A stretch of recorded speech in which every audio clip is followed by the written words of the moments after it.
Bueno, buenos días.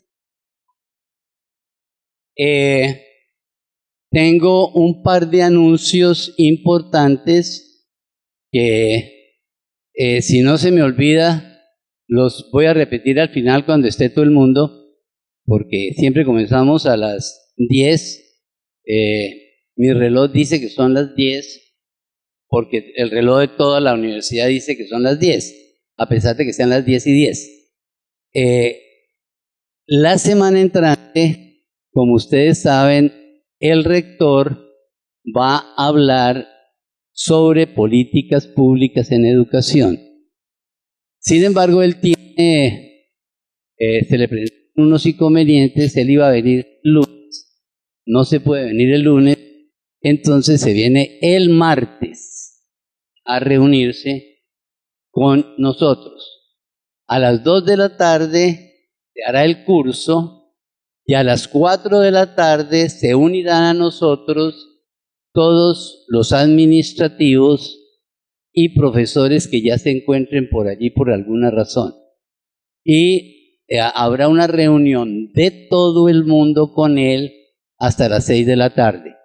De manera pues que les pido el favor. En primer lugar, siento mucho, el miércoles por la mañana, pues evidentemente no tendremos la clase, la tendremos por la tarde, y todos ustedes tienen que dejar el martes por la tarde de 2 a 6 para esta actividad. Cualquier otra actividad que hayan planeado, por favor, la ponen para otra hora. Muy bien. Entonces, siguiendo con nuestra historia de la Universidad Colombiana, llegamos a esto que aparece acá. Ayer vimos cómo Pedro Alcántara Herrán, Tomás Cipriano de Mosquera, utilizando la Constitución del 43, de que no había sido derogada, toma una serie de decisiones y por decreto acaba con la universidad, con los títulos y también con la esclavitud. Y eso es todo un paquete conjunto. Y eso, pues, evidentemente representa un problema serio. Ahora, entre 1850 y 1863 tenemos diferentes constituciones, reformas de las constituciones, que en últimas va dependiendo de cuál es el líder y de los diferentes levantamientos, etcétera, que hay en este periodo, quién gana y quién pierde. Pero lo importante de la situación es que prácticamente no hay ningún cambio, ni en la organización de la educación, ni en sus características básicas de educación, como lo hemos repetido una y otra vez, para las élites, y solamente para las élites.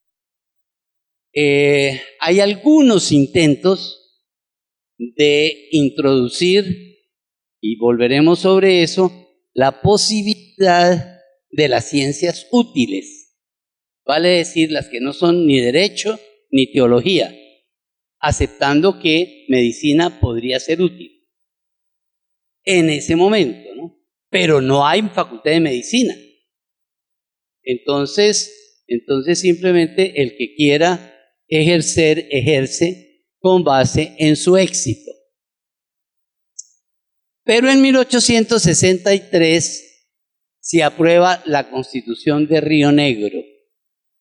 Esta Constitución estará vigente desde 1863 hasta 1886. La característica de esta Constitución es que es abiertamente federalista. Tiene y consagra amplias libertades individuales, pero tiene visos de persecución a la Iglesia. No es solamente la división entre el el Estado y la Iglesia, sino que han habido actos de persecución, como por ejemplo la ley de desamortización de los bienes de manos muertas por parte de Mosquera, en la que definitivamente se le quita todo a las comunidades religiosas, se le quitan todos los bienes que no estén directamente relacionados con el culto. Este es el germen, obviamente, de la propia destrucción del Estado concebido a partir de la Constitución de Río Negro. Porque evidentemente estamos en un país católico. Habrá ciertamente unas, llamémoslo así, divisiones de ideas entre gente como los liberales radicales, que definitivamente no querían para nada la jerarquía eclesiástica metida en el gobierno de la Iglesia y mucho menos en el de la universidad y en el de la educación pública. Pero aún dentro de estos, dentro del partido radical, se dividen en dos: los gólgotas, que definitivamente son anticlericales, y los liberales moderados. Los liberales moderados, entre ellos por ejemplo está Rafael Núñez, son personas que siguen siendo católicos a pesar de ser liberales y no son abiertamente anticlericales. Eso permite que el partido liberal radical se divide en dos: los gólgotas, como decía, y los moderados. Y los moderados poquito a poco se van aproximando a los conservadores. De manera pues que para 1880 o algo así, aparecen las ideas de regenerar el Estado. Y regenerar el Estado implicaba el abandonar el anticlericalismo a ultranza y realmente tener un gobierno en el que cupieran todas las ideas. Y así comienza la idea de la regeneración, que eventualmente se concreta en una nueva constitución, la Constitución de 1886, que todos ustedes conocen, y que es una constitución en que pasamos al otro extremo del péndulo. Entonces, de un lado del péndulo teníamos la Constitución liberal de 1850 y pasamos a la Constitución conservadora, ultraconservadora de 1886, que eventualmente nos corrigió los destinos del país hasta 1991. Claro que hubo reformas, etc. Bueno, yo creo que precisamente el tener conciencia de eso es parte de lo que se requiere en la universidad. Es por eso por lo que yo estoy haciendo esta cátedra. Porque yo creo que los profesores no pueden ser ajenos al medio en el que viven. Y aquí hay mucha gente que piensa que esto no es importante. La historia, ¿para qué? Esto lo estamos viendo. Miren ustedes el número de personas. Tenemos, supuestamente, no tenía que haber ninguna otra actividad. Eso estaba previsto. Y no hay ninguna actividad. Entonces, ¿qué están haciendo? ¿Durmiendo? ¿O estarán diciendo, no, es que esas pendejadas de corredor, hablar de la Constitución de 1821, ¿a quién le importa? Para eso nombraron a Luis Fernando Niño director del Bicentenario, él se encargue. Pero nosotros, ¿a nosotros qué nos importa? ¿De dónde venimos ni para dónde vamos? A mí me preocupa eso. Y pienso que si nosotros no somos conscientes de nuestra historia y el por qué, cuáles son los condicionantes históricos de nuestra sociedad, simplemente no vamos a poder salir de lo que llamaríamos el atavismo de la sociedad colombiana. Esto se convirtió en una cultura. Aquí no hay realmente, no ha habido una verdadera disputa entre ideas de derecha y ideas de izquierda. No la ha habido. Aquí lo que ha habido, como bien lo señalas tú, es los que quieren el poder central y los que quieren que el poder no sea central y que de todas formas haya poder, pero que ellos tengan el poder en cada región. Lo que hemos tenido es una lucha de caudillos, como dice se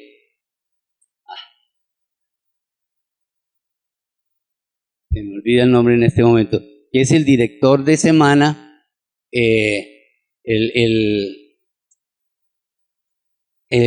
es el director de Semana Science, que escribió un libro sobre los caudillos latinoamericanos. Y eso es lo que nos muestra, no es Colombia solo, es en toda Latinoamérica, que ha sido dominada y gobernada por caudillos. Y en este momento tenemos caudillos, o por lo menos tenemos un caudillo.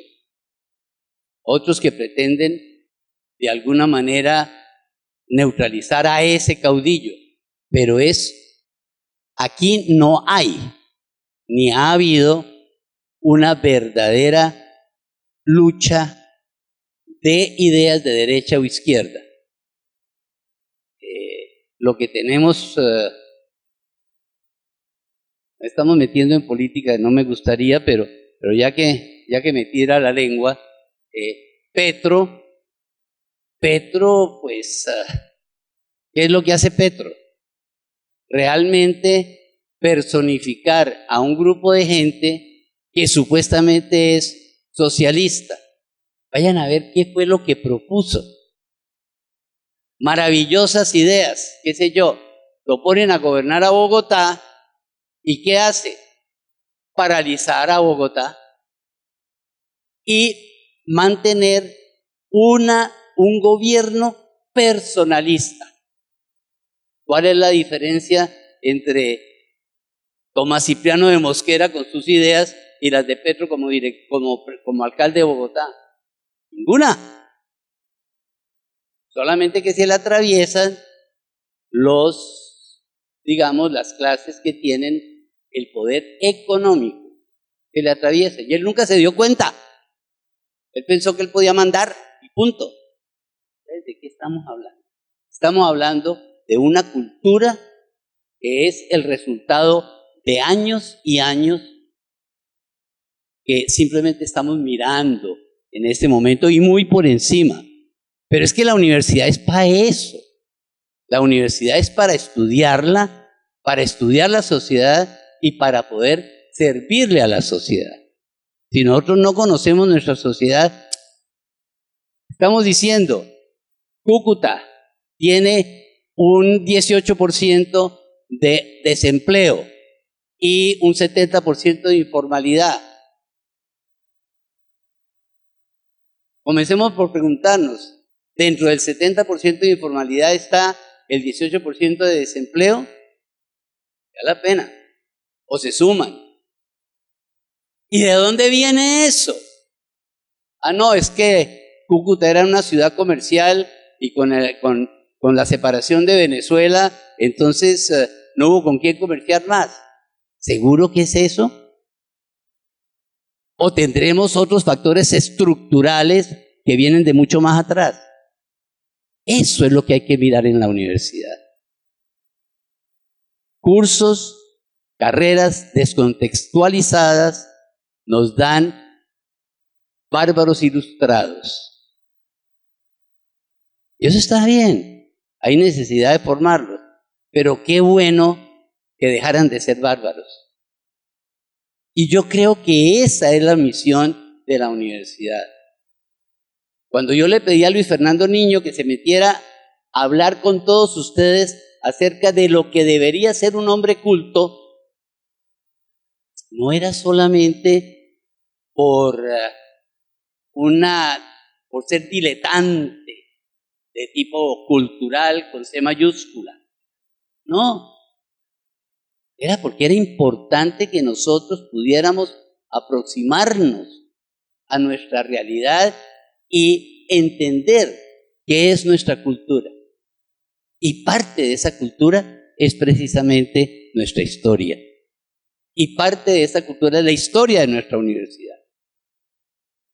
En todo caso, el punto que hago aquí es que, de todas formas, la Constitución del 86 mantuvo la libertad de dar o recibir cualquier clase de instrucción, pero en establecimientos no costeados por fondos públicos.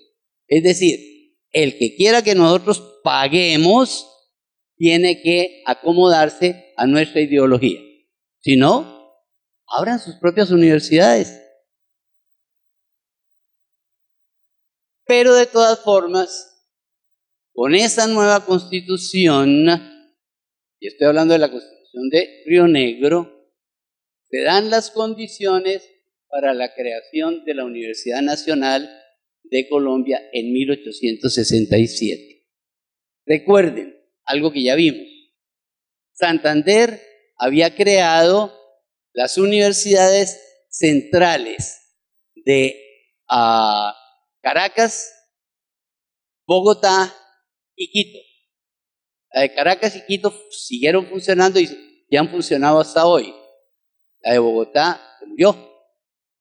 Hay alguna gente que piensa que, bueno, realmente no es que se murió, es que el rector estaba muy ocupado haciendo otras cosas, qué sé yo.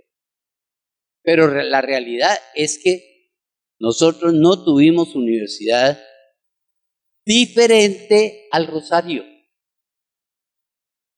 y diferente a la tomística, que de acuerdo con la Constitución y con la ley republicana ya no podía dar títulos. Entonces casi que uno entiende que cuando se suprimen los títulos, pues no importaba porque nadie estaba dando títulos realmente, no desde el punto de vista universitario. Hay que darse cuenta de eso. Y se crea con 5 facultades. Naturalmente tenía que estar Derecho, Filosofía como facultad aparte, Ingeniería, esa era nueva, Matemáticas y Ciencias Naturales. Qué interesante. 5 facultades. Ya miraremos qué pasó con ellas. Lo importante de la situación es que cada facultad tenía su propio rector y era independiente de otras. Había un rector general, el primero de los cuales realmente fue Manuel Alcízar. Él sentó las bases para lo que sería la Universidad Nacional como la conocemos. En 1870 se establece la reforma educativa radical llamada reforma instruccionista, sin tilde, lo siento, que pretende sustituir la influencia ideológica de la Iglesia y espera formar una nueva generación de ideas liberales. Recupera para el Estado las facultades financieras y políticas para dirigir y fomentar un sistema educativo nacional y uniforme. Volvemos a la idea del centralismo y casi la idea napoleónica de la educación como un ejército.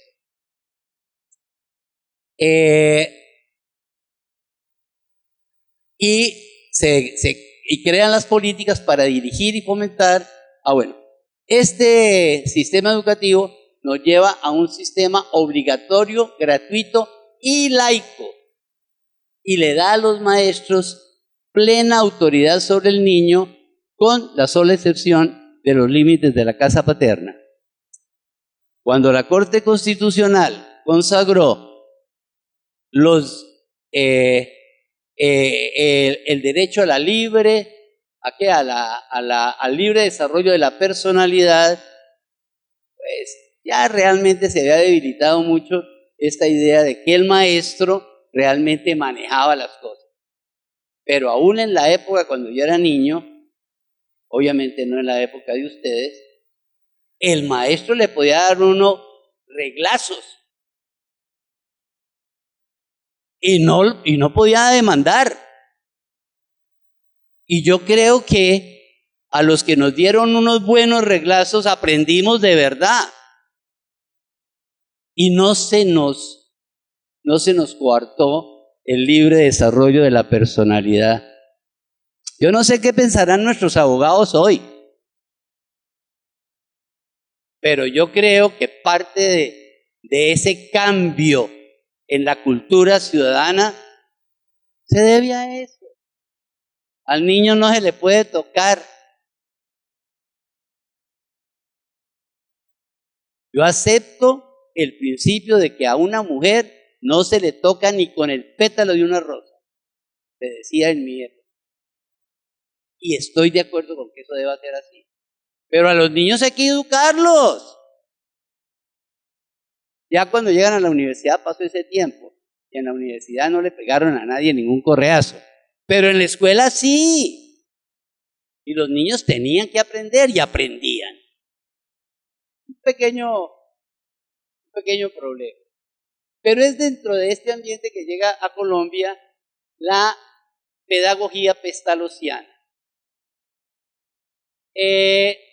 La pedagogía pestalozziana en su forma de exportación, o mejor, de importación a Colombia, implica una formación integral, física, moral e intelectual, y reemplaza la memoria y el castigo físico como herramientas pedagógicas. Fíjense que a pesar de que llegó a finales del siglo XVIII, todavía en mi época el castigo físico seguía existiendo como método pedagógico, sin ninguna consecuencia psicológica. Yo no sé,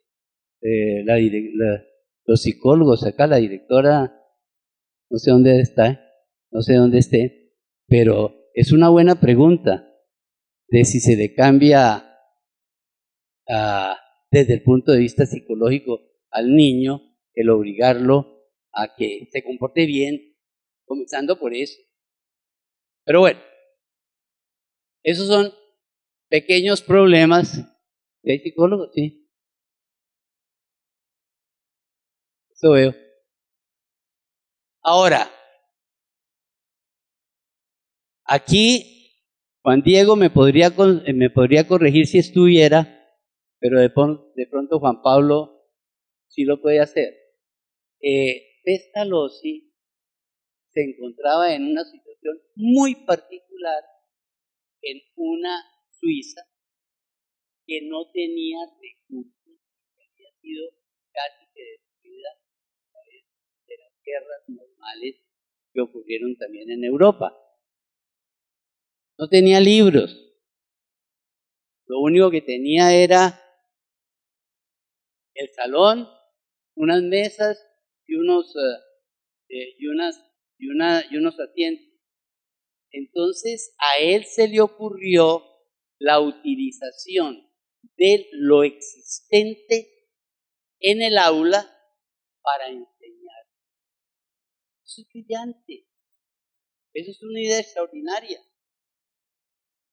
Cuando yo me pongo a pensar que nuestros muchachos a nivel de bachillerato podrían salir al patio de la escuela a darse cuenta de cuáles son las especies de pasto, las especies de plantas, incluyendo las malezas, etcétera, que existen, estarían haciendo un trabajo muy similar al de la expedición botánica.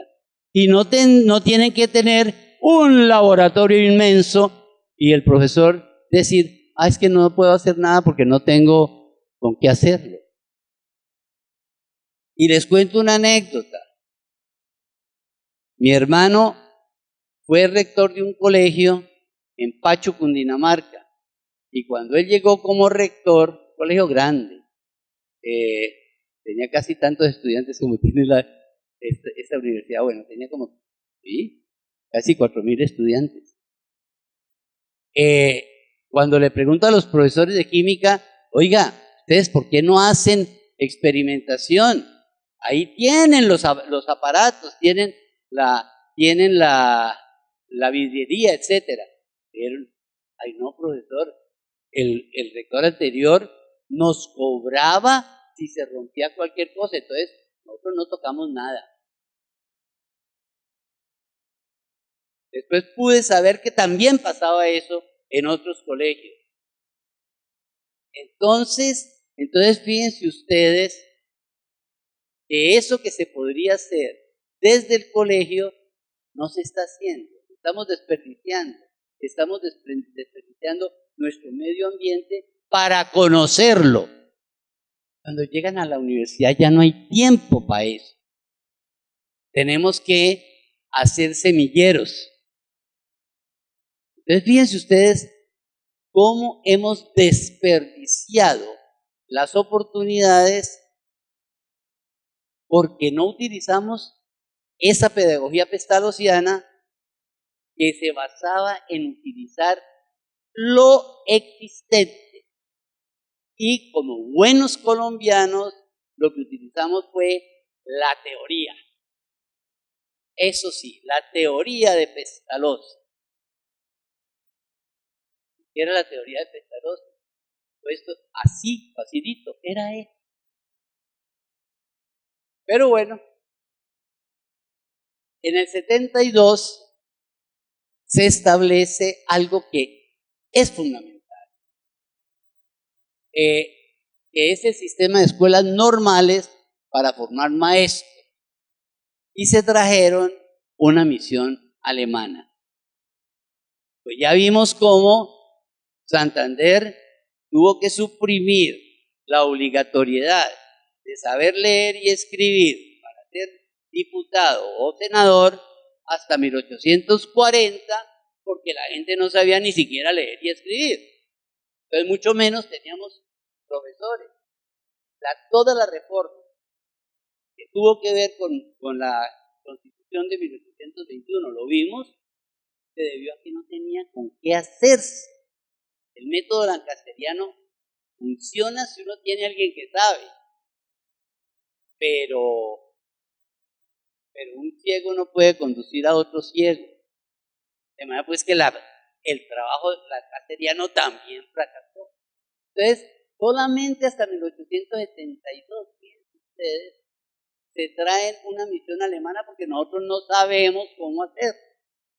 Y esa misión alemana realmente tiene una visión muy clara de cómo formar maestros. Pero esto representa un problema bien grande para la iglesia, porque los alemanes no son católicos. Dejar que entren a Colombia personas no católicas, eso es un problema serio, una amenaza.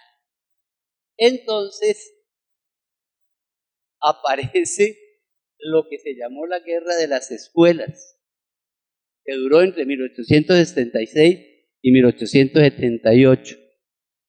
Otra gente la llama la Guerra de los Supremos,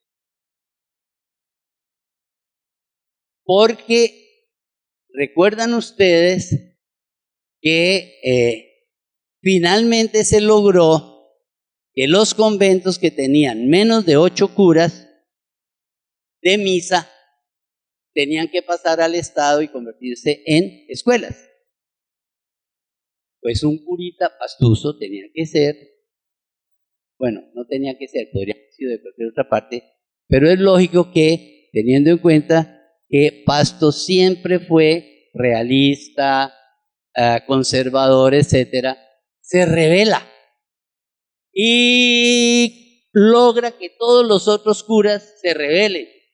y logran que Obando también se rebele y se nombre a sí mismo el director supremo de la guerra contra la ley que establecía el cambio de las escuelas. Entonces, en todas partes del país aparecieron personas más, obviamente, liberales, que se llamaron a sí mismos el director supremo de la guerra del Magdalena. Yo no estoy seguro, no lo vi, pero debió haber también un director supremo de la guerra de Pamplona y Cúcuta. No lo vi. Yo no sé si Luis Fernando en la Academia de Historia tenga alguna referencia al respecto. Si aquí también hubo un supremo, un jefe supremo, en contra de lo que era Obando, etc. Y fue una guerra que fue complicada. Era la guerra de la Iglesia unida al Estado contra el Estado liberal que quería la independencia de.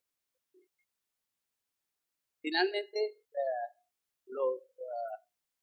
los que se rebelaron, con el general Obando a la cabeza, son derrotados y pues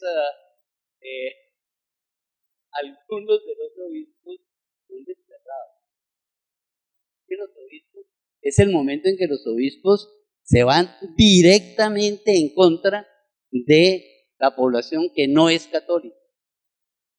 Y no quiero recordar lo que pasó durante ese periodo que llamamos la violencia por antonomasia, donde hubo obispos y sacerdotes que predicaban que matar liberales no era pecado.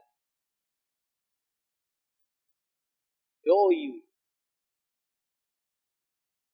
Bueno,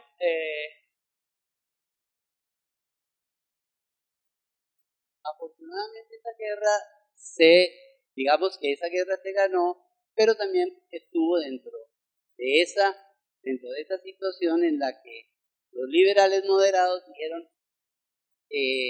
no sigamos con esto, tratemos de unirnos con la Iglesia. Ahora, de 1886 hasta 1930 tiene un periodo que llamaríamos de la hegemonía conservadora, con periodos de absoluto centralismo hasta Reyes, bueno, realmente hasta Reyes y después Carlos R. Restrepo, que tratan de volver al autoritarismo posteriormente, incluyendo a Abadía Méndez, que es el último presidente que corresponde a este periodo. Y es en 1930 cuando se elige a un liberal moderado, que si uno mira qué pensaba Enrique Olaya Herrera, era un liberal conservador, como la mayor parte de los liberales. Por ahí hay un cuento que dice que no hay godo, no dice conservador, no hay godo más godo que un liberal de Río Negro. Lo dice. El que verdaderamente hace un cambio es Alfonso López Pareja, 4 años. Pero no podemos desde ningún punto de vista desconocer lo que ocurrió durante ese periodo, porque hubo cosas bien interesantes. En 1892 se promulgó la Ley 89, que también se conoce como el Plan Cerda, que era el ministro de Educación en ese momento. Este organiza la inspección educativa. Hay direcciones departamentales de educación y divide la educación primaria a cargo de los departamentos, la secundaria y profesional a cargo de la nación. Eso se vio hasta hace muy poco. Giovanni, yo no sé en qué momento se cambió la situación, pero tú recuerdas que hubo profesores que se jubilaban por la nación y por el municipio, y podían tener las dos pensiones y además podían trabajar en el colegio. Yo creo que eso todavía se da. Eso viene del plan Cerda. ¿Quién paga la educación? Perdón.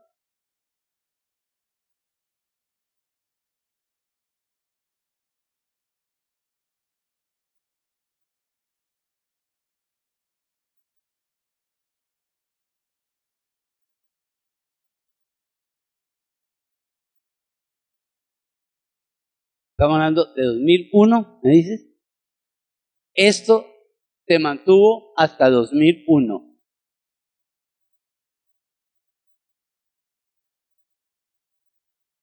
Por eso, pero eso se mantuvo. Eso del plan Cerda se mantuvo hasta 2001.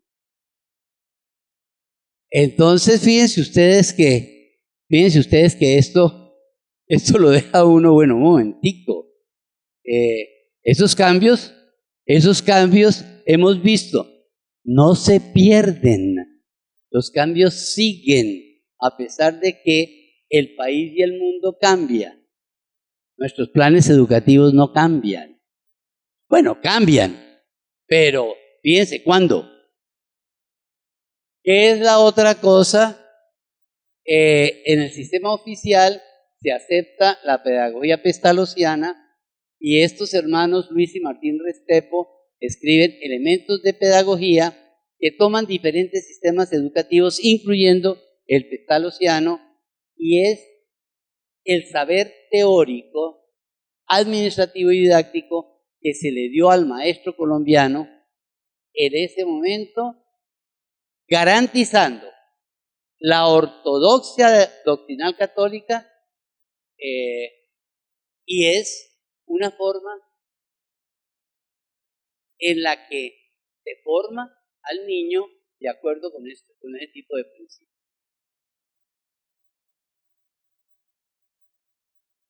Ahora, Frank Stafford es un tipo muy interesante. ¿Omar está aquí? No. Es una lástima.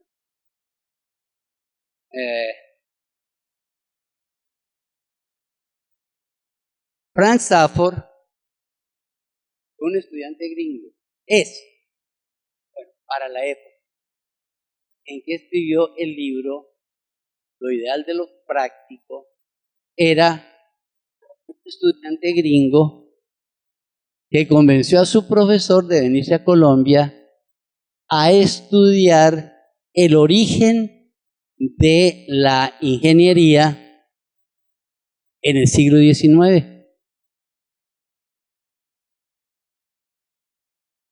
Y eso era su tesis doctoral. Quería señalárselo a Omar en particular, pero te lo quiero comunicar a todos ustedes. ¿Por qué resulta que la persona que más sabe todavía hoy sobre la educación en el siglo XIX es Frank Stafford? ¿A partir de qué? De su tesis doctoral. O sea, que un gringo sabe más que nosotros de nuestra propia historia. ¿Qué estamos haciendo nosotros en nuestros programas de investigación? Dejando que los gringos, no, me parece muy bien que vengan los gringos y nos acompañen, pero que sean ellos los que estudian nuestra historia y los que eventualmente nos dicen cómo fuimos. Eso me parece bastante complicado. Y yo quisiera señalar esto.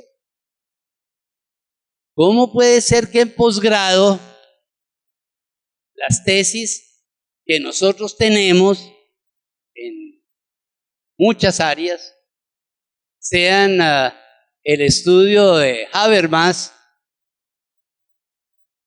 como yo digo, también podría ser el de Habermenos. ¿Y por qué no el estudio de nuestra propia historia, de nuestro propio sistema? El que sabe es el gringo que viene a estudiarnos. Y ahí es donde uno dice, ¿qué nos está pasando? ¿Qué quiere decir el posgrado que nosotros tenemos? Sobre el posgrado hablaremos luego. Pero quiero señalar el hecho de que un gringo se viene en el siglo XX a principios, no, ni tan a principios, por allá en los años 50 o algo así, y estudia las condiciones de Colombia en el siglo XIX. Y es el que más sabe sobre Colombia a través de su tesis doctoral. Que luego se publica, de conseguir, es extraordinario, por cierto, en un libro que se llama El ideal de lo práctico. ¿Qué encontró Safford? Safford encontró lo que les he venido diciendo a ustedes. Una sociedad con una oligarquía, o si ustedes, los términos quizás aplique, pero lo importante de la situación más bien es una sociedad gobernada por una élite que no cambia realmente al pasar de la colonia a la república. Son los mismos. Que están comprometidos con la formación de la república, pero que no saben cómo. Mariano Ospina Rodríguez había peleado durante la Guerra de la Independencia. Claro que sí. Y lo nombran secretario de Educación de la República, más o menos en la primera parte después, más o menos por ahí por el tiempo, por ahí por los años 70 o algo. El tipo sabe, quiere hacer, pero entonces la pregunta es, ¿qué vamos a hacer con la instrucción pública en Colombia? Dejémonos de la parte especulativa de la teología, de la parte de los códigos de la ley, que es la que supuestamente nos hizo libres, y dediquémonos a algo que sea práctico. ¿Y qué es lo práctico?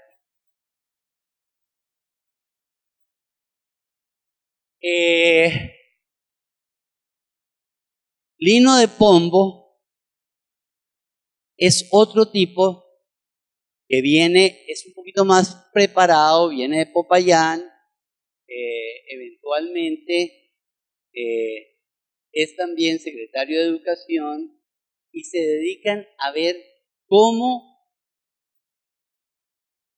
darle al país una instrucción superior de tipo práctico. Se encuentra con una cosa. Desde el principio, desde Santander, se vio clarísimamente que los militares necesitaban tener ingenieros que se formaban a sí mismos. ¿En dónde? En la escuela militar. Y en la escuela militar, que, como les decía ayer, realmente fue un colegio hasta los años 60, había la posibilidad de especializarse, de seguir trabajando ¿en qué? En ingeniería. Y si ustedes quieren, en ingeniería de puentes, en la forma como se tiene que trabajar para permitir que el ejército pueda moverse. Que un ejército tenga, etcétera, etcétera. Entonces, la ingeniería estaba en la escuela militar. Y allá se quedó hasta que precisamente entre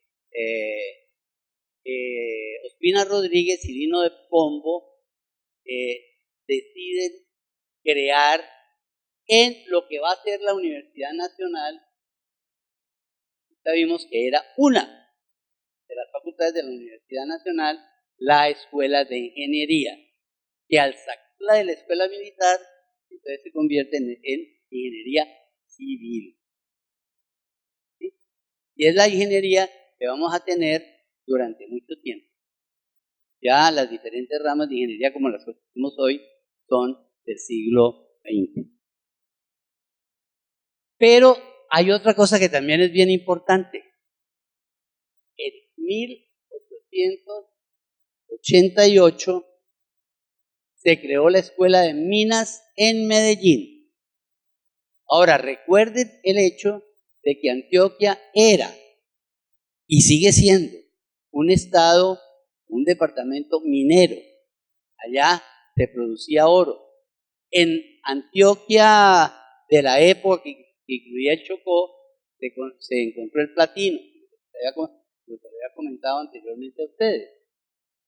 Entonces hay una tradición de lo práctico que ya Buzangó y Mutis habían tratado de estandarizar como un trabajo de ingeniería de minas, que nunca se concretó en la época de la expedición botánica, ni tampoco en la época del museo, cuando ya vino aquí Rivero, ingeniero de minas, y Buzangó, ingeniero de minas. Estamos hablando de 1820 y pico. ¿Qué? Sí, 1823, 1824, después de la Constitución de Cúcuta.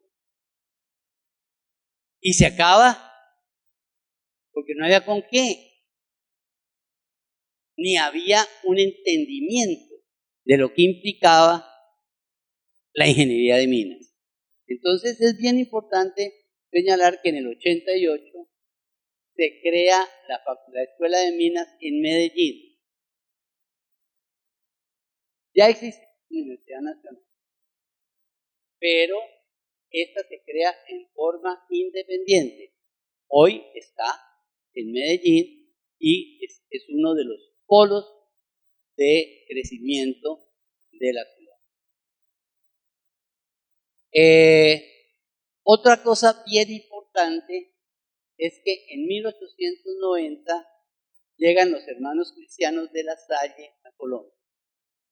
Ellos fundan un colegio en Bogotá, otro colegio en Medellín, inicialmente. Obviamente, uno puede contar el BIPI en Barranquilla, que ha sido uno de los colegios que han tenido las grandes y ciertamente lo que hacen los hermanos cristianos es traer la idea de la investigación. Los hermanos cristianos hasta 1915 produjeron o publicaron una serie de artículos y folletos en relación con los recursos de la Nueva Granada. Casi diría yo que después de la expedición corográfica que vimos en una de las charlas anteriores con Agustín Codazzi,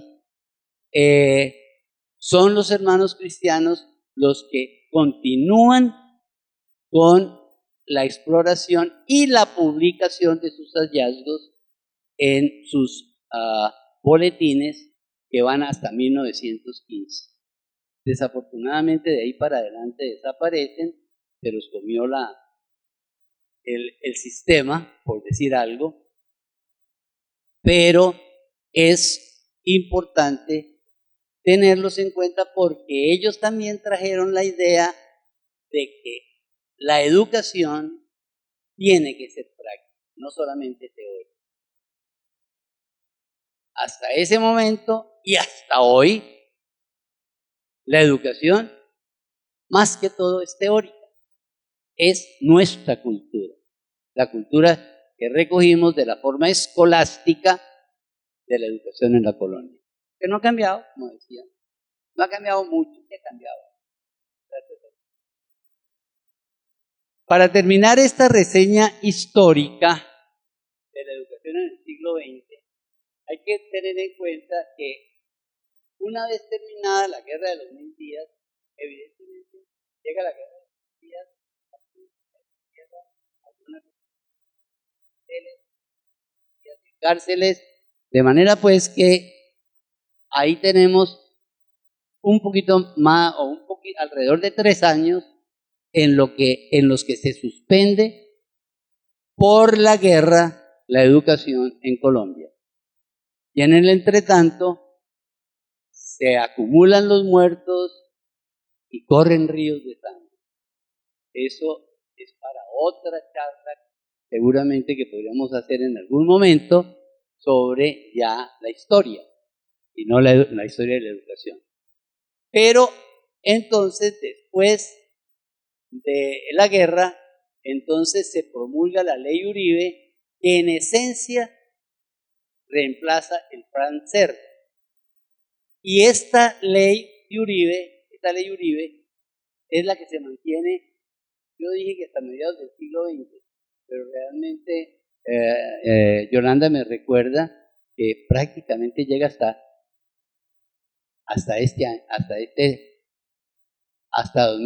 el 2001.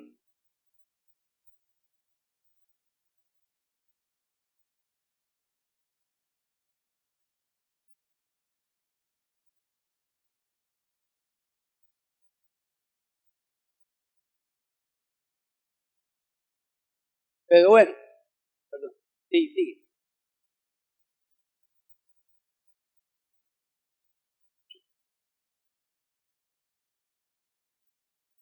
Perfecto.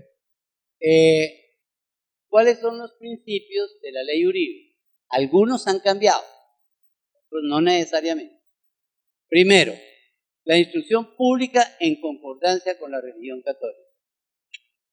Se reafirma este principio fundamental de la Constitución del 86. La primaria es pública, pero no es obligatoria, y es la que está a cargo de departamentos y municipios. Divide la secundaria en técnica o clásica. La técnica está enfocada o mejor, la educación pública está enfocada hacia formar personas en las artes, llamémoslo así, en las artes prácticas, en lo que los salesianos, y ayer también señalábamos el saber hacer una mesa, el ser un buen zapatero, etcétera, etcétera. Y la educación clásica se deja para los privados. La educación clásica, ¿qué quiere decir educación clásica? Pues todavía se llama el bachillerato clásico, el que ahora lo llaman académico, pero es la misma tontería, que es el necesario para entrar a la universidad. ¿Cómo que? Bueno. La otra cosa que es bien importante es que se crean normales y en todos los departamentos. Y lógicamente, las normales tienen que tener una normal para varones y una normal para señoritas. Cuidadito de mezclar los dos. Está en contra de los principios de la religión. Y hay becas para formar profesores proporcionales al número de habitantes. Interesante. Pero, centralismo.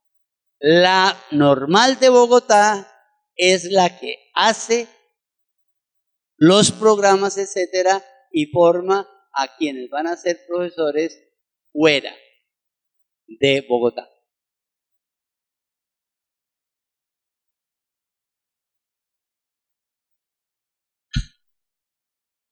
Esta parte me ha parecido extraordinaria, porque hasta hace poco no había cambiado.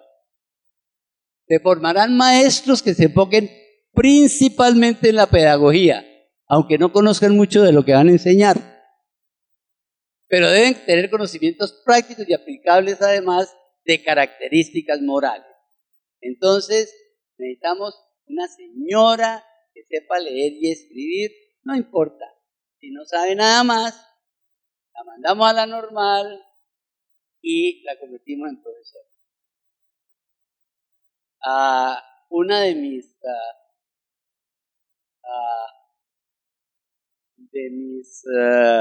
anécdotas, diría yo, porque lo puedo ya decirla en otra forma. Nosotros en la Asociación Colombiana de Facultades de Ciencias tratamos de hablar la Asociación Colombiana de Facultades de Educación. Logramos una reunión inicial que se perdió y espero que de todas formas se vuelva en algún momento a retomar. Pero en algún momento, siendo yo el director ejecutivo de la Asociación de Facultades de Ciencias, le dije al presidente de la Asociación de Facultades de Educación en algo que se me chispoteó. Y cuando lo acabé de decir, dije, uy, qué bruto, qué falta de sentido político y cívico y urbano. Porque le dije, es que en las escuelas de educación actualmente solamente enseñan pedagogía. Y no enseñan lo que van a enseñar, no enseñan el saber que van a enseñar. Y me dice el presidente de Ascofade, no, doctor Corredor, usted está equivocado. Es que tampoco enseñamos pedagogía. Qué sensación. Pero es que esto está desde principios de siglo y se ha reforzado en nuestras escuelas, en nuestras facultades de educación. Hay excepciones. Por ejemplo, la Universidad Pedagógica Nacional, que sí tiene unas facultades de ciencias fuertes y los profesores tienen que pasar si van a enseñar química o física, ellos tienen que pasar por los respectivos departamentos y aprender. Pero en muchas otras universidades, la escuela o la facultad de educación está separada de las otras facultades, particularmente de las facultades de ciencias. Entonces, ¿qué puede esperar uno? Y eso es lo que uno encuentra cuando los profesores de primer semestre en la universidad dicen, es que los muchachos nos llegan sin saber nada. Entonces, ¿cómo diablos se graduaron de bachiller? Yo no lo puedo entender. Pero bueno, ¿pero por qué? Porque sus profesores tampoco sabían nada. Entonces, es obvio, tenemos que recuperar todo eso. Pero eso viene desde ya de la... ¿qué pasó? Una cosa que sí perdimos totalmente, se hará énfasis en la educación cívica. ¿Sí? Y el objeto era que los niños conocieran cómo funcionaba el Estado. Un brillante ministro de Educación dijo, ¿y eso para qué? Y lo quitó. Las escuelas rurales serán de 3 años y las urbanas de 6. Y en las subrurales se hará énfasis en aprender a leer, escribir y elementos de aritmética. Colombia, para esta época, era 75-80% rural. En esta época, Bogotá tendría por ahí unos 200.000 habitantes. Las grandes ciudades, comparadas con hoy, no pasaban de ser un barrio pequeño de Cúcuta. La gente vivía en el campo. Esto comienza a cambiar con la industrialización y con López. Tanto que en este momento el 90% de la población vive en área urbana y apenas el 10% vive en las áreas rurales. Pero para esta era lógico lo que ustedes ven acá. Pues allá en esos sitios lejanos y apartados de todo, olvidados de Dios y de la gente, pues evidentemente con que aprendieran a leer y escribir era suficiente. Era lo que pretendía Santander en las leyes derivadas de la Constitución de 1821. Y apenas en este momento se fortalece esa parte. Y ya en las humanas presentes 6. La educación será integral, enfocada al desarrollo de las facultades intelectuales, la autonomía y espontaneidad de observación, reflexión e invención aplicada a la realidad. ¡Qué chévere! Eso ni siquiera ahora lo hemos logrado. Y el maestro es un padre amoroso que da ejemplo y tiene responsabilidad y autoridad sobre los niños en todo lugar. Pero es un padre amoroso. Y obviamente sexos programas serán dirigidos por el ministerio y los religiosos serán realizados por la iglesia. Está el Mickey Mouse. En este, digamos, entorno aparece la Universidad Nacional. Y a ella le quiero dedicar un tiempo que me parece bien importante que le dedique. Esta niña Jimena Samper dice que el presidente Santos atendió y era parte de un círculo de masones ilustrados que lo convencieron de refundar la universidad, o de fundar la universidad, porque la Universidad Central de Bogotá realmente había desaparecido. Y entonces, en 1867, firma la Ley 66, que le da vida a la Nacional. Y para el funcionamiento de la Nacional le da los bienes expropiados de la iglesia: el convento de Santa Inés, el de Santa Clara, el Carmen, la Candelaria, el Colegio de San Bartolomé, parte del Hospital de la Caridad. Y ellas comienzan a funcionar las facultades de Derecho, Medicina, Ciencias Naturales, Filosofía y Artes Oficios. Y dice Jimena que esto tenía como objeto el remediar el daño causado durante 10 años de ausencia de una institución de educación superior y restituirse para formar una nación ilustrada y progresista. Su característica fundacional fue la libertad en todo sentido. No lo olviden, estamos en el periodo radical. Era laica y no estaba comprometida con ningún sistema de estudios en particular. Al ampliar las carreras, se le da oportunidad de que los estudiantes vayan a algo diferente del derecho y la medicina, como por ejemplo la ingeniería. Se rescata 20 años después la idea de crear una universidad pública que sirviera los principios de las libertades individuales. Comenzaron a funcionar con casi 300 estudiantes, pero, el eterno pero, se necesitaban 24,000 pesos de la época. Yo no sé, los economistas podrían definir a cuánto correspondería ahorita, cuántos billones. Eso costaba la instalación de talleres y la maquinaria para la Facultad de Artes y Oficios. No hubo la plata. Entonces, ¿cuál es la forma de resolver el problema? Suprimir esa facultad. Esta facultad de Artes y Oficios fue eliminada de la ley que tenía que tener la Universidad Nacional. Obviamente, esto lo he dicho varias veces, era muy difícil que se pudiera desmontar todo lo que era la cultura. Hasta ese momento, y Safo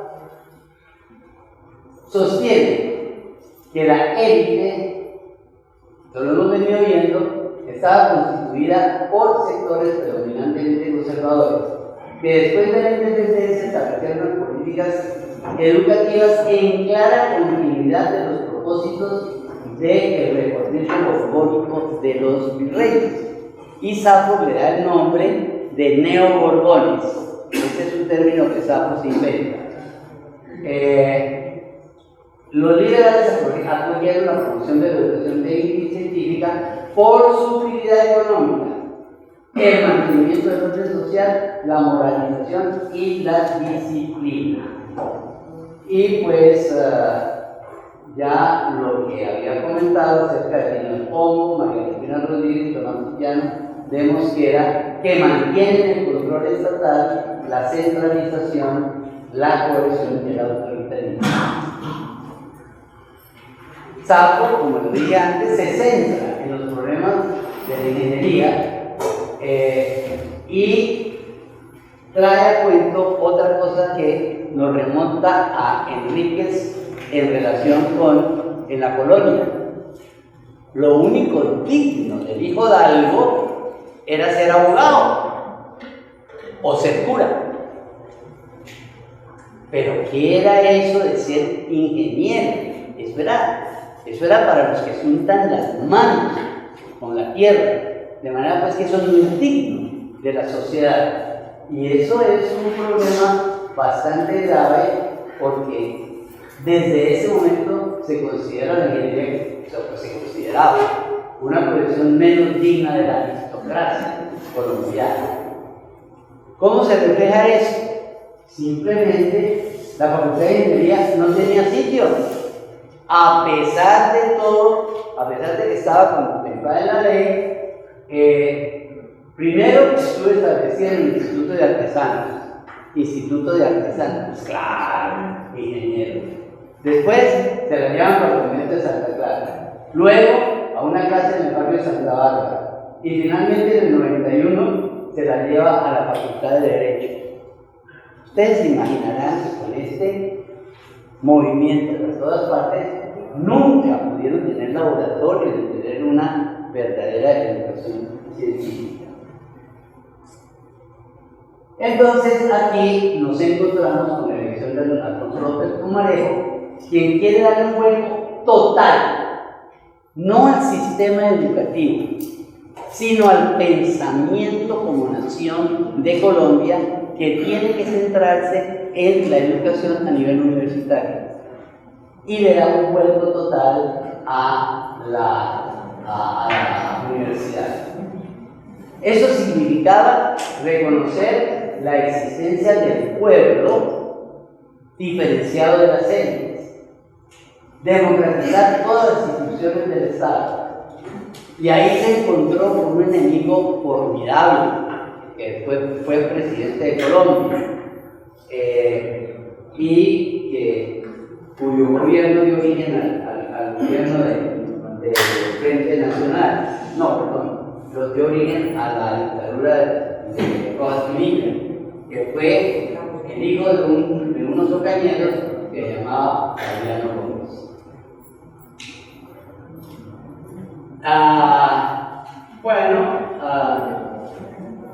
Otro punto bien importante es que él pensaba que ese cuento de tener las facultades en cualquier parte, eso no funcionaba. Tenía que hacerse como era en las grandes universidades europeas. Entonces se ocurrió conseguir un sitio en particular, un campus. Y consiguió precisamente un campo bastante grande en los extramuros, y allá construyó realmente lo que Adriano Gómez llamaba la locura de López. Lo importante es que la construcción no demandó solamente recursos, requirió voluntad política y el respaldo del Congreso contra las continuas críticas del entonces representante de Adriano Gómez. El sitio era parte de la hacienda del Salitre. La hacienda del Salitre era un área bien grande que pertenecía a un tipo que llamaban Emergino Vargas, que murió sin sucesión y le dio en su testamento toda la hacienda a la beneficencia. Hay que tener en cuenta unos hechos que a veces la gente no conoce. El Hospital de San Juan de Dios, que fue el hospital universitario en el que realmente se formaron muchos de los médicos viejos, inclusive de aquí de Cúcuta, no es ni nunca fue de la Universidad Nacional, era de la beneficencia. Y lo que quiso hacer el Gallino Vargas fue precisamente dotarlo de unas rentas para permitir que funcionara independientemente que el Estado le diera plata o no le diera plata, porque él sabía que el Estado no le iba a dar plata. Y por eso llega el Hospital San Juan de Dios prácticamente hasta nuestra época como parte de la beneficencia de Cundinamarca. Después, las cosas que llevaron a que se hiciera su cierre, que tienen que ver con el sindicalismo malentendido, no son para este curso, pero sí lo quiero señalar, es que no era de la Universidad Nacional. Esto me da la impresión de que ignora la historia, como verán ustedes posteriormente. Es posible que me hubieran regalado unas 125 hectáreas. Esas 125 hectáreas correspondían al 7% de lo que era Bogotá en ese momento. Y le dieron 400,000 pesos para su compra. Hay mucha discusión de si lo compró o no, se lo regalaron, pero para que hiciera construcciones. Y allá comenzó la construcción de la Universidad Nacional. Así nace en Colombia realmente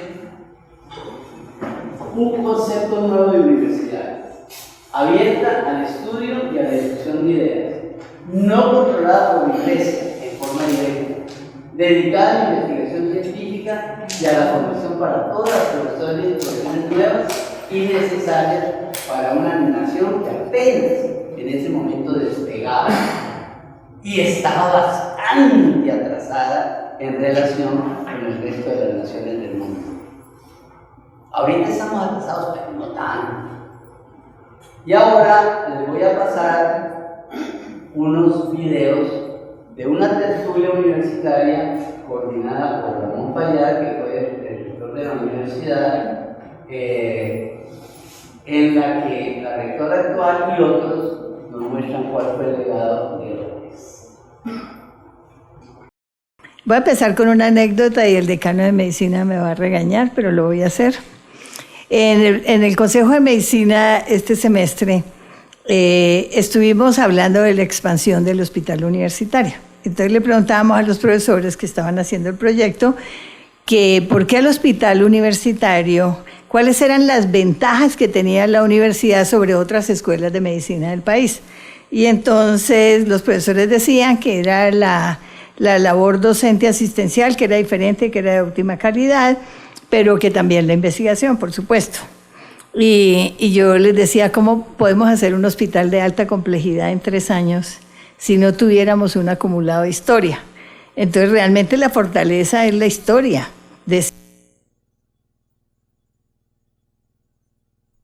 Para nosotros estamos...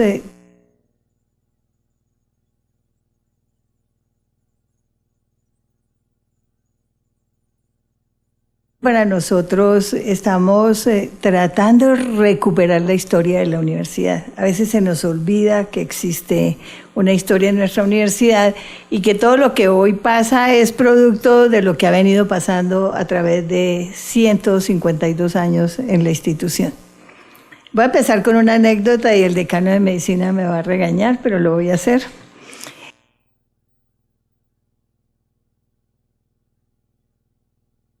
Humanidades y nos dedicamos a las ciencias y a la ingeniería.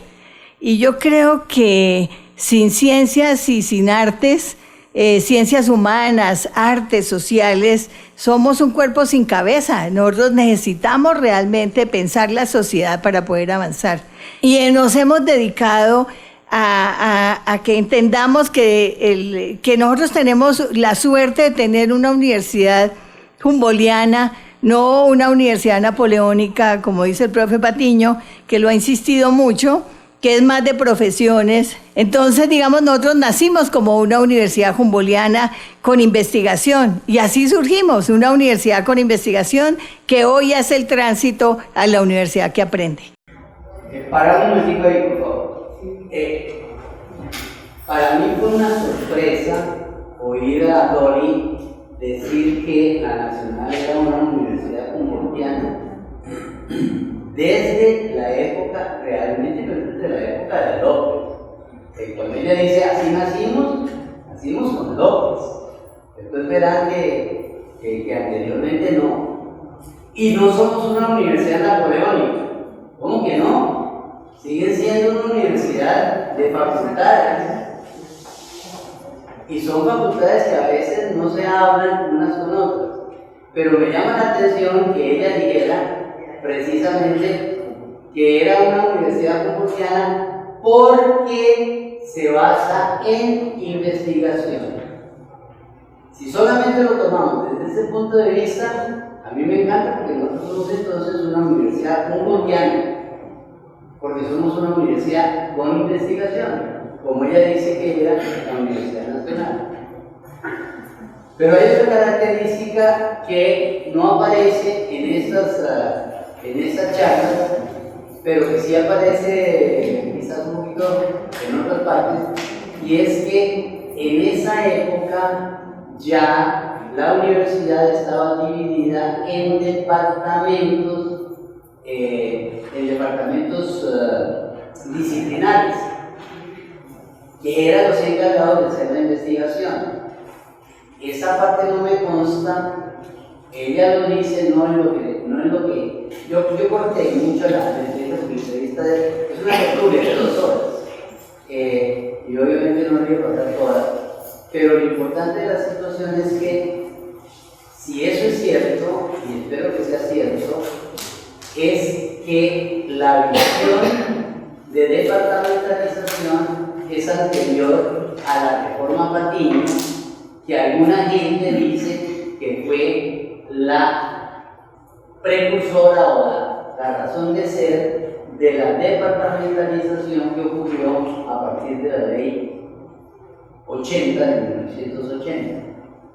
Entonces, yo no estoy tan seguro que eso sea cierto, pero el concepto que tiene la rectora de una universidad humboldtiana y obviamente el concepto que posiblemente es cierto y anterior a la reforma de José Félix Patiño, de la investigación en departamentos disciplinares, pues realmente es un avance bien importante y la diferencia de toda la universidad, como lo hemos visto hasta el momento. Sigamos, por favor. La recreación, o yo casi diría creación, de la Universidad Nacional se debe al gran presidente Alfonso López Pumarejo. Basta con leer la memoria que él pasó al Congreso para que le aprobaran los 400,000 pesos que costó el lote para darse cuenta de ese asunto.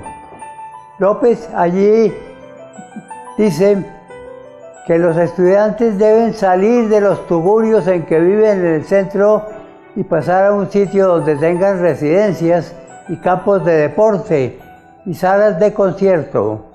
También que debe haber cafeterías, porque él lo que quiere es que el estudiante salga de esos tugurios donde vive. Otro paso importante que indica el presidente López en su mensaje es que habrá departamentos en los cuales el estudiante puede aprender hasta donde quiera. Es decir, departamentos sin corcho, sin tapa, como ocurre con los programas de las facultades profesionales, donde suele decirse el médico necesita biología hasta aquí, el ingeniero necesita matemáticas hasta aquí.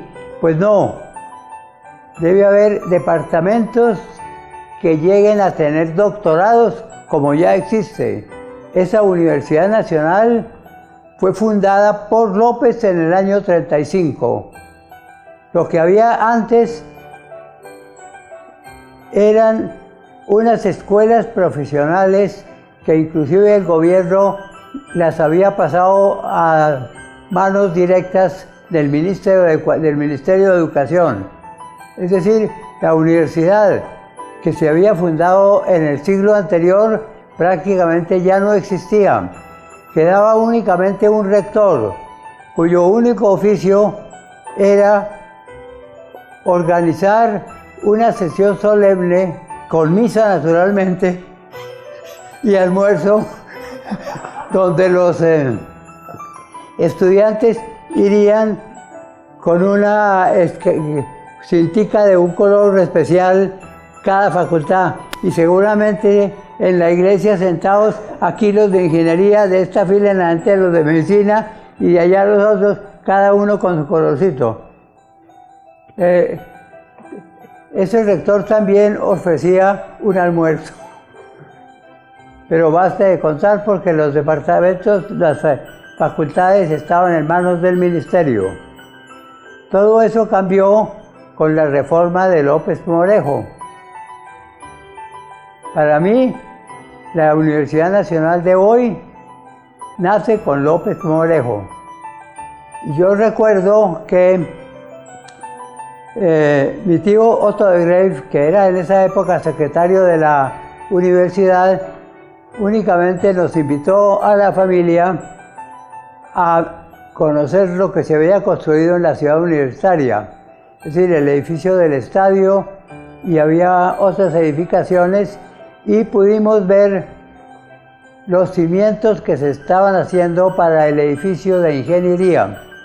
Bueno, yo nunca he visto, ni había visto, ni he visto tantas varillas de hierro juntas como las que había en esos cimientos. En esas condiciones, ese edificio no se ha rajado ni se rajará nunca, el que se llama Ingeniería Viejo. Pero como les decía, el de Ingeniería Viejo no se va a dañar por nada del mundo. Son muchos años de historia los que me está planteando Ramón para tratar de resumir en unas pocas palabras, pero simplemente recordar que la universidad existía, como lo decía el doctor Arias de Greif en el video, existía como algunas pocas facultades muy desarticuladas entre sí, que habían sido entregadas al Ministerio de Educación para su administración, y ese rector que tenía como propósito casi único realizar esas especies de sesiones solemnes que comentaba él. Eso quiere decir que las facultades existían en edificaciones inicialmente, podemos llamarlas así, prestadas, muchas de ellas heredadas de la manutención de bienes de manos muertas que se había dado en 1861. La universidad se funda en el 67 y se localiza entonces en muchos de esas edificaciones religiosas que existían en el centro de la ciudad, desperdigado por todas las confines de la ciudad que existía en ese momento, de lo que hoy en día conocemos como centro histórico de la ciudad. Al mismo tiempo peregrinaban de un edificio a otro las pocas facultades existentes y algunos institutos y algunas otras instancias, escuelas que se vincularon inicialmente en la ley de conformación de la universidad a la universidad de manera formal, pero que poco a poco efectivamente se iban integrando supuestamente a ese proyecto renovador, un proyecto de todas maneras extraordinariamente importante, en la medida en que se trasladaba el control sobre el desarrollo de la educación de tercer nivel a el Estado, una universidad, digamos así, laica, que rompía con el monopolio que han tenido hasta ese momento las instituciones religiosas sobre la educación superior. No obstante, entonces peregrinaban, como decía hace un momento, las distintas instancias de la universidad por distintas edificaciones. Ustedes pueden pensar, por ejemplo, la Facultad de Agronomía existía en la calle 34 con carrera séptima, donde está hoy actualmente el Colegio Camilo Torres. Allí tuvo una finca en donde funcionó durante un tiempo, pero había estado antes en la calle tercera con carrera tercera, había estado en distintas localizaciones, y así con cada una de estas distintas instancias. Obviamente las 4 facultades más importantes eran la Facultad de Derecho, la Facultad de Medicina, la Facultad de Ingeniería y una que peregrinaba también de unos lugares hacia otros que tenían que ver con las artes sobre todo. Es decir, el conservatorio por una parte, el conservatorio de música, y por otra parte la Escuela de Bellas Artes, que empezó a existir un poco de tiempo después de la fundación de la universidad, pero que se integró, digamos, también formalmente a la propia universidad. Hacia 1935, cuando se plantea ese gran proyecto renovador que significa trasladarse hacia un único emplazamiento para todas las instancias de la universidad, es decir, la fundación de la ciudad universitaria, amarrada a ese proyecto de nuevo extraordinariamente renovador que significa la propuesta no solamente académica, sino en términos generales respecto a la educación en su conjunto, digamos, impulsada por el gobierno de López Pumarejo. En ese momento existían edificaciones ya propias de las 3 facultades más importantes. Es decir, la Facultad de Medicina tenía un edificio específicamente realizado para su existencia, donde funcionaba también la rectoría y funcionaba la administración general de la universidad, en frente al Parque de los Mártires, en el costado sur del Parque de los Mártires, donde aún persiste hoy en día una fracción de la edificación que se construyó especialmente para esa escuela. Digo, subsiste una parte porque cuando se construyó la avenida Caracas, se demolió una parte importante de esa edificación para abrirle campo a la nueva vía. La Facultad de Ingeniería había, digamos, reformado una edificación en la carrera quinta con calle décima, donde hoy funciona el Museo Militar. Esa edificación era una edificación que se había tomado una casa que había sido de la familia de Ricaurte, el prócer de la Independencia, y la había ampliado hacia el sur, digamos, hasta coger la esquina de la décima con la quinta, donde se construyó la edificación en la cual funcionó una parte importante de la Facultad de Ingeniería durante un tiempo, es decir, a partir de 1916 estuvo localizada en este lugar hasta 1938, en que se trasladó hacia la ciudad universitaria. Pero también se le había añadido una edificación importante a la Facultad de Ingeniería, que es lo que hoy en día conocemos como el Instituto Técnico Central, que era un instituto donde funcionaba la formación en oficios manejado por la comunidad salesiana. Allí estaban localizadas esas instalaciones que habían desarrollado esta comunidad, donde tenían una serie de soportes técnicos, digamos así, en términos de laboratorios, para la enseñanza incluso de la ingeniería. Es decir, ese instituto daba incluso títulos de ingeniería en esa localización. Julio Carrizosa, quien había sido decano de la Facultad de Ingeniería y en ese momento, estamos hablando de 1931, era ministro de Educación, le trasladaron ministro de Educación, ministro de Obras, ahora tal vez ministro de Obras. ¿De Educación? De Educación. Esa edificación fue trasladada a la Facultad de Ingeniería de la Universidad Nacional, por orden del ministerio directamente, que trasladó entonces la propiedad de esa edificación a la Facultad de Ingeniería y a la universidad en su conjunto. Por otra parte, la Facultad de Derecho funcionaba en una edificación que reemplazó el claustro de las Hermanas Clarisas, del claustro de Santa Clara, en la calle Octava, abajo de la carrera Octava. Es decir, pegado a lo que hoy en día sigue siendo la iglesia de Santa Clara, hay esta esta edificación, perdón, donde funcionó la Colcultura en una primera instancia y hoy funciona el Ministerio de Cultura. Esa edificación fue realizada también en la segunda década del siglo XX con base en un proyecto de Arturo Jaramillo. Allí funcionó entonces la Facultad de Derecho hasta el momento en que se trasladó también a la ciudad universitaria. Fíjense que estoy hablando sobre todo de los dos primeros edificios académicos que se localizan en la ciudad universitaria, que son Derecho e Ingeniería. Estaba también en la Facultad de Medicina, decíamos, en la Escuela de Medicina, no obstante, pervivieron en esa edificación hasta los primeros años de la década de los años 50, cuando efectivamente la facultad se trasladó a la ciudad universitaria. Y ahorita me refiero a lo que dice el profesor Rivero, porque eso es muy importante. Es que esto era un proyecto revolucionario. O sea, hay que tener en cuenta esto. Digamos, la universidad tiene 152 años, como decía la rectora, nos recordaba ahora, ¿no es cierto? Pero no fue un cambio de administración lo que hubo en 1936, en 1935. Entonces, la fecha de la sanción de la ley 68 que recrea esta universidad es del 7 de diciembre de 1935. Terminaron como a las 7, 8 de la noche, según el dato que yo he podido tener, ¿no es cierto? Digamos eso. Pero eso marca, de todas maneras, entre otras cosas, marca el momento de, dijéramos, de consolidación del proyecto que López Pumarejo tenía, que no era un proyecto de universidad. El proyecto que López Pumarejo tenía era un proyecto de nación, y no de cualquier nación.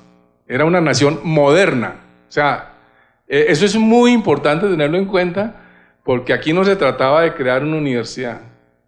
El proyecto de López Pumarejo es un proyecto de nación. Él quería sacar a Colombia del atraso sempiterno en el que la habían tenido, horroroso, dijéramoslo así, ¿no es cierto? Y eso es muy importante, entre otras cosas, política y culturalmente, y me acordaba de esto ahora que oía a la señora rectora, ¿no es cierto? Porque le da el significado que tenía la universidad. Entre otras cosas, López Pumarejo condensaba el discurso, dijéramos, de Rodrigo de una manera muy brutal, diría yo. Digamos, él en el discurso primero que hace hacia el Congreso, él decía, es que esta universidad son 4 edificios, 4 facultades. 3 estaban en Bogotá, él dice así, las otras escuelas que dice Rodrigo que existían realmente estaban ahí, pero realmente la facultad tenía 4, la universidad tenía 4 facultades, que eran Ingeniería, Medicina, Derecho. Y la cuarta quedaba en Medellín, era la Facultad de Minas, que no porque yo sea de Medellín, sino que allá estaba. Entonces, esa era la cuarta, dijéramos. Y parece que conversaban los decanos de cada una de estas facultades, conversaban más con el de Medellín que entre ellos mismos aquí en Bogotá.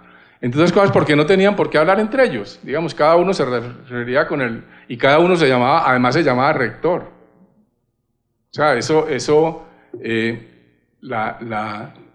y funcionaban en esos claustros que mencionó Rodrigo ahora, ¿no es cierto? Entonces López Pumarejo les dice, esto no es una universidad. Y este país necesita no solamente revolucionar el país, sino que para esa revolución se necesita revolucionar la educación. O sea, esto no era un cambio de pensum, pues, lo que quiero decir. Lo que López Pumarejo estaba creando era una institución que no existía.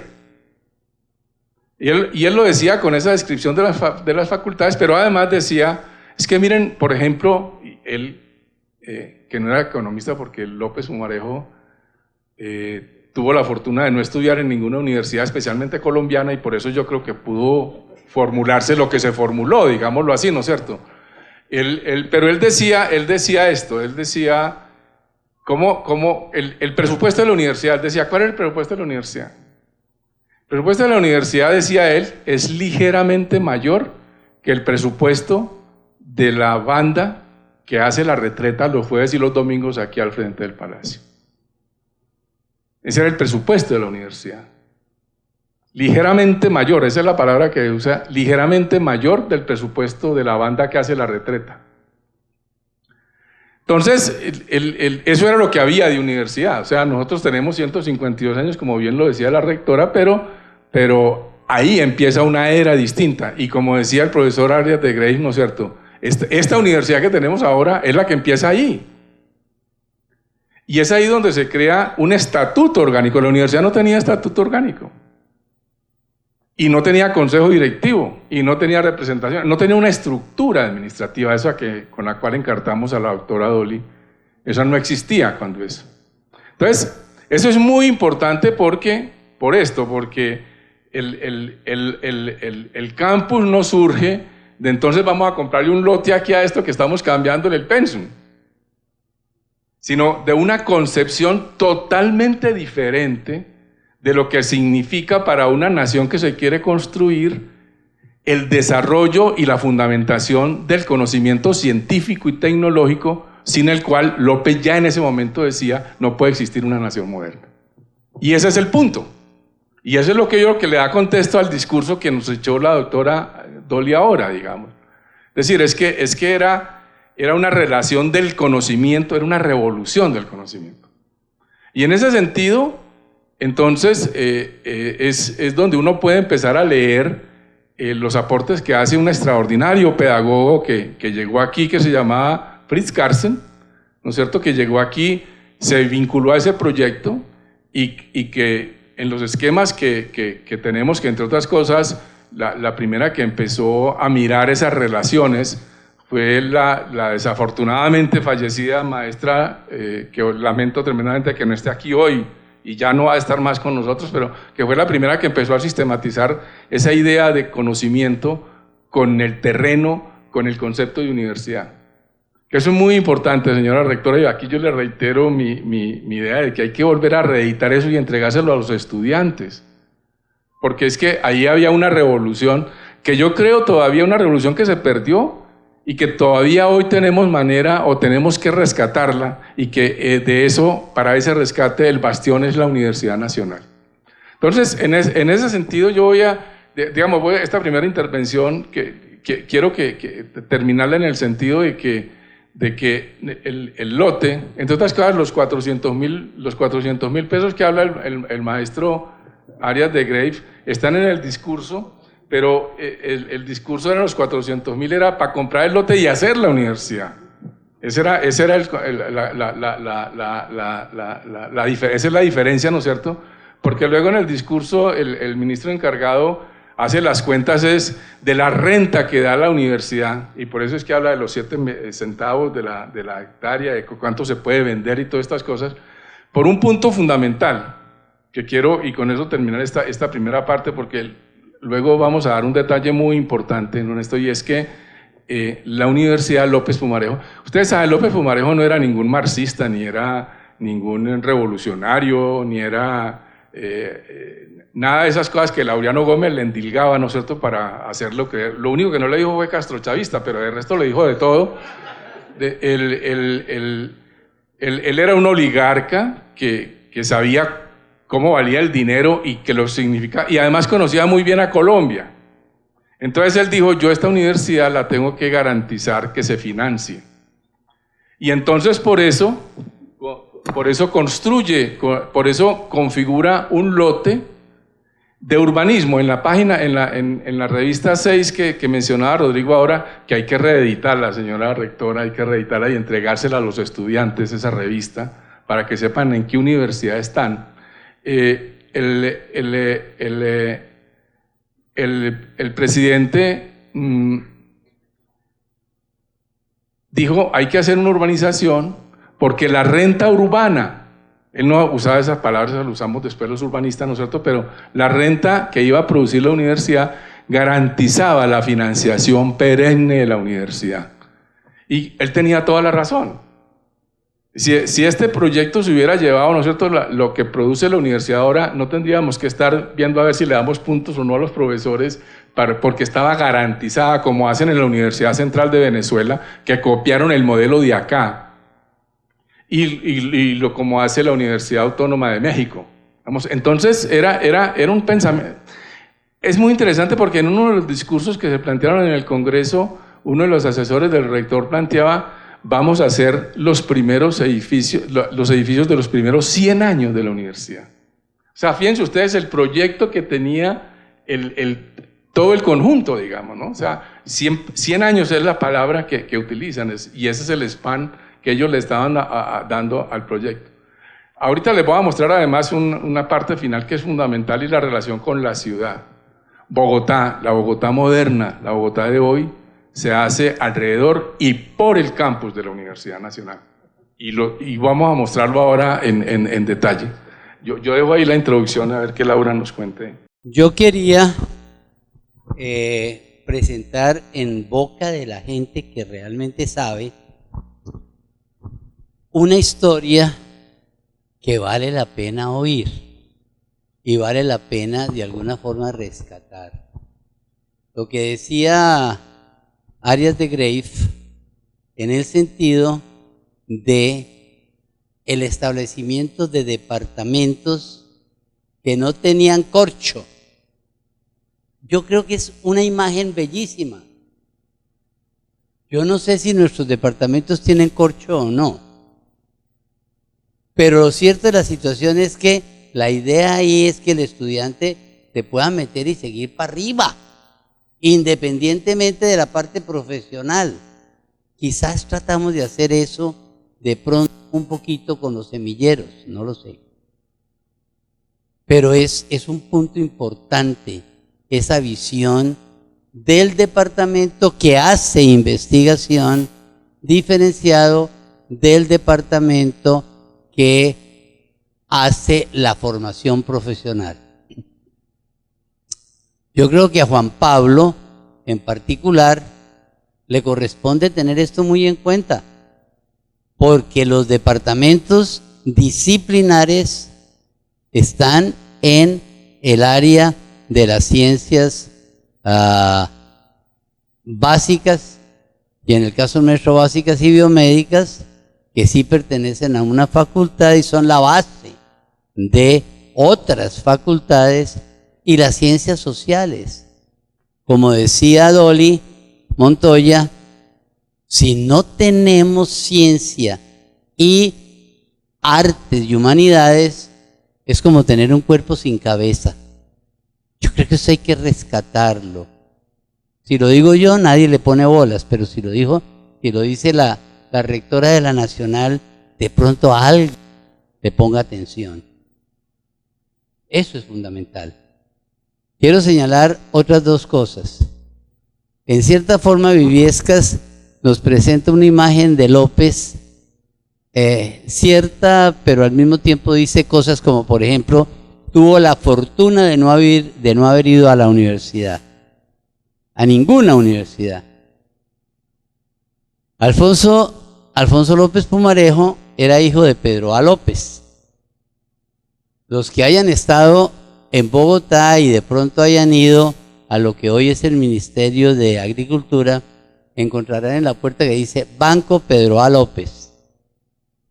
Era, como decían las malas lenguas, gente de onda, no se entienda mal. Que las malas lenguas decían que habían hecho la plata a base de quiebras. Entonces el banco quebraba cada cierto tiempo y la fortuna de Pedro López se aumentaba. Pero eso permitió que su hijo pudiera ir por toda Europa. Y él conoció otras universidades, particularmente Heidelberg. Conoció cómo era otro sistema, así no haya personalmente ido. Que yo pienso que es importante tenerlo en cuenta también. Y que reitera eso de lo que hemos venido hablando. Son élites políticas, élites económicas fundamentalmente, y élites que vienen desde los tiempos de la colonia.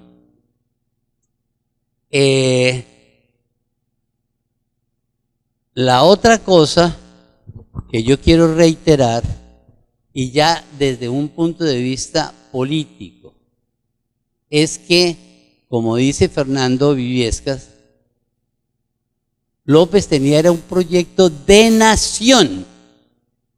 para el cual era necesaria la universidad. Son dos cosas diferentes.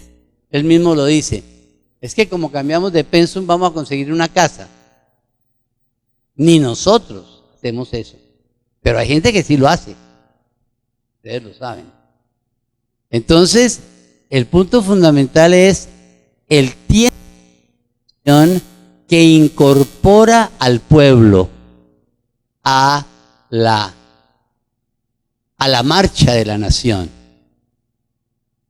Y eso no se lo perdona el establecimiento. Eduardo Santos, liberal godo, quizás más godo que mucha gente, inmediatamente trata de parar las reformas de López. Le queda muy difícil porque López todavía tiene el respaldo de toda la gente que votó por él. Y cuando se acaba el periodo de Santos, efectivamente vuelven a elegir a López. Y ahí sí le hacen la vida absolutamente imposible. ¿Quiénes le hacen la vida imposible? Los que no quieren un nuevo Estado en el que la gente tenga derechos. O, puesto en otros términos, solamente la gente bien tiene derechos. La otra gente no tiene derechos.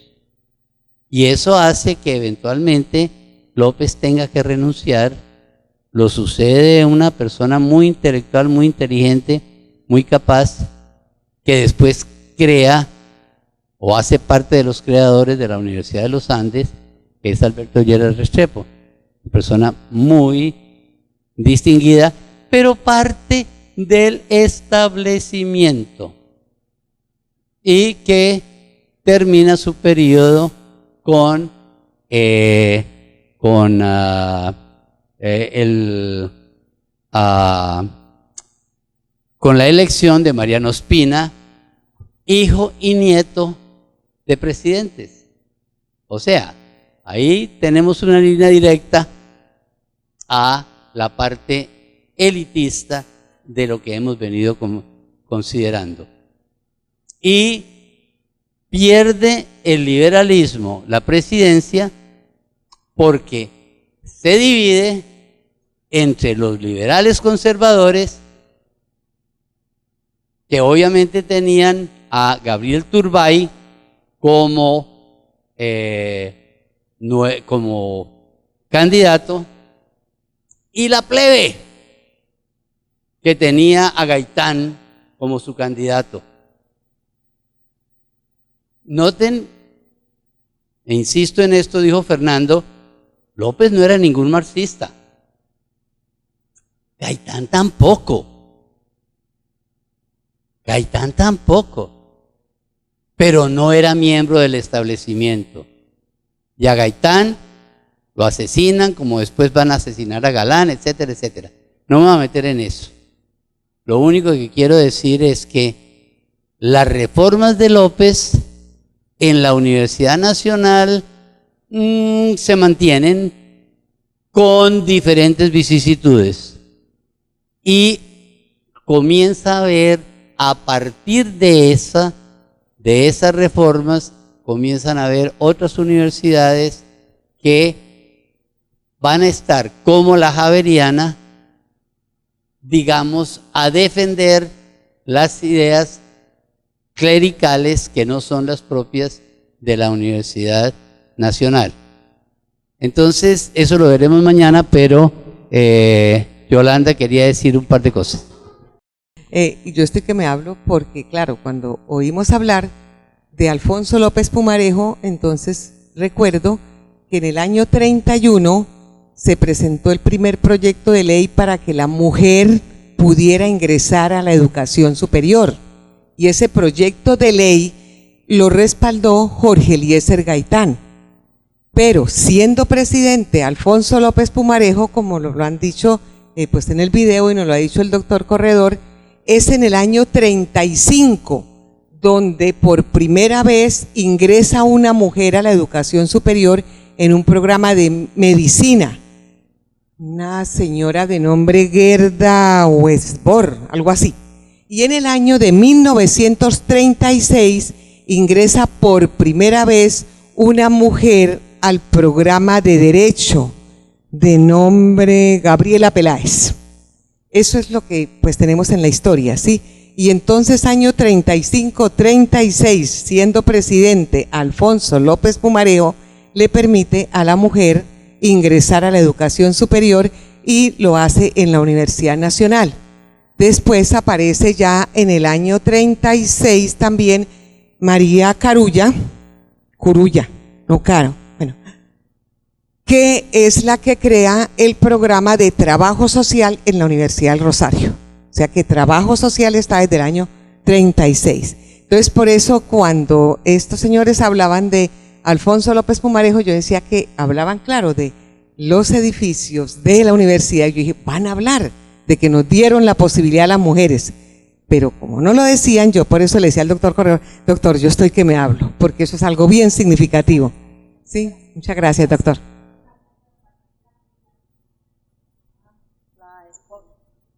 Él habla de la mujer que hizo la sistematización, es Margarita Salazar, socióloga, primera decana de Trabajo Social de la Javeriana, quien fue la esposa de Orlando Falsborda.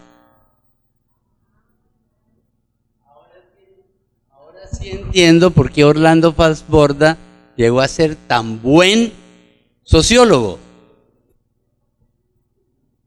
Aquí uno puede decir lo de siempre, pero en el caso ya de ahora, hay que cambiar la idea de que detrás de cada gran hombre hay una gran mujer. Y hay que decir más bien, detrás de lo que hizo cualquier hombre, estuvo la mujer haciendo que lo hiciera. ¿Sí? ¿Está bien? Bueno, muchas gracias.